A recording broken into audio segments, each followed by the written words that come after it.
بنائے ہوئے تھے کہ خود حاکم بن گیا ہے، اور حاکم بننے کے بعد وہ لوگوں سے کہہ رہا تھا کہ نہ کوئی دین آیا ہے، نہ کوئی شریعت آئی ہے، نہ کوئی قرآن آیا ہے، نہ کوئی اسلام آیا ہے، معاذ اللہ محمد کا جو ڈھونگ تھا کہ محمد نے ڈھونگ رچایا تھا، لہذا کوئی دین نہیں ہے، کوئی اسلام نہیں ہے، کوئی بھائی چارگی نہیں ہے، کوئی انسانیت نہیں ہے، کوئی روزہ نہیں ہے، کوئی حج نہیں ہے۔ یزید یہی کہہ رہا تھا، یزید نے ایسا ہی کیا تھا۔ اگر یقین نہ آئے تو آپ 63 ہجری کو دیکھیے کہ 63 ہجری میں یزید نے مسجد الحرام پہ جو ہے حملہ کرایا تھا، حافظان قرآن کو قتل کرایا تھا، یزید نے اصحاب رسول کو قتل کرایا تھا، حافظان قرآن کو قتل کرایا تھا، صحابیوں کو قتل کرایا تھا، قاریان قرآن کو یزید نے قتل کرایا تھا۔ یہ جو یزید قتل کرا رہا ہے حافظان قرآن کو، قاریان قرآن کو، رسول اللہ کے اصحاب کو کیوں کرا رہا ہے؟ اس لیے کہ جب قاری ختم ہو جائیں گے،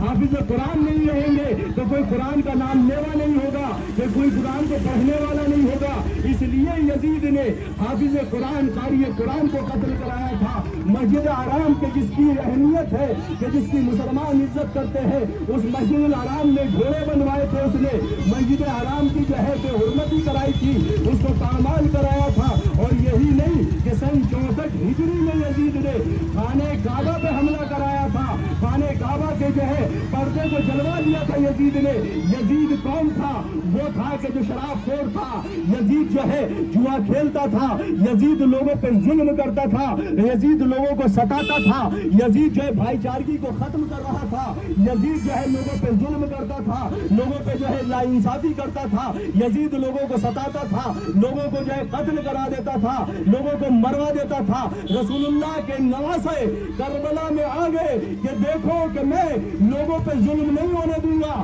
میں بھائی چارگی کو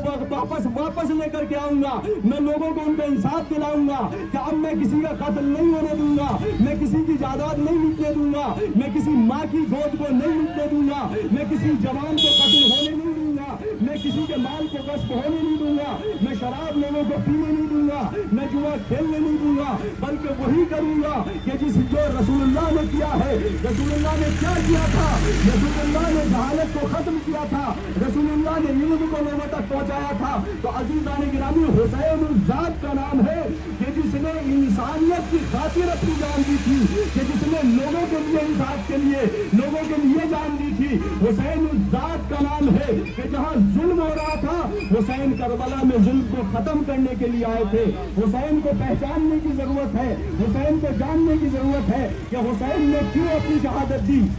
حسین جنگ کرنے کے لیے نہیں آئے تھے،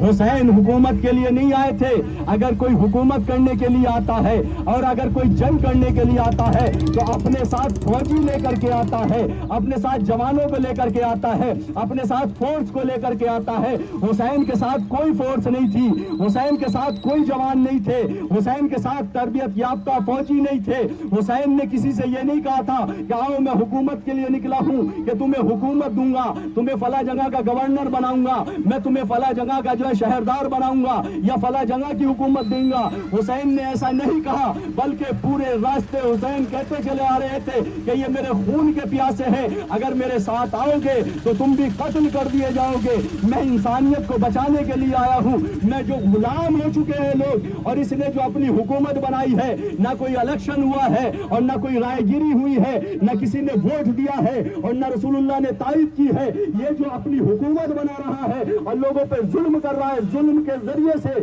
لوگوں کو قتل کر کے، لوگوں کو ڈرا کے، لوگوں کو دھمکا کے حکومت بنا رہا ہے اور لوگوں پہ ظلم کر رہا ہے، لہذا میں ایسا ہونے نہیں دوں گا۔ حسین نے ایسا نہیں ہونے دیا۔ حسین کے ساتھ کون تھے؟ حسین کے ساتھ بچے تھے، حسین کے ساتھ عورتیں تھیں، حسین کے ساتھ بوڑھے تھے۔ اگر حسین جنگ کرنے کے لیے آتے، حسین حکومت کے لیے آتے تو وہ اپنے ساتھ فوج لے کر کے آتے، جو فوجی لے کر کے آتے، فورس لے کر کے آتے۔ حسین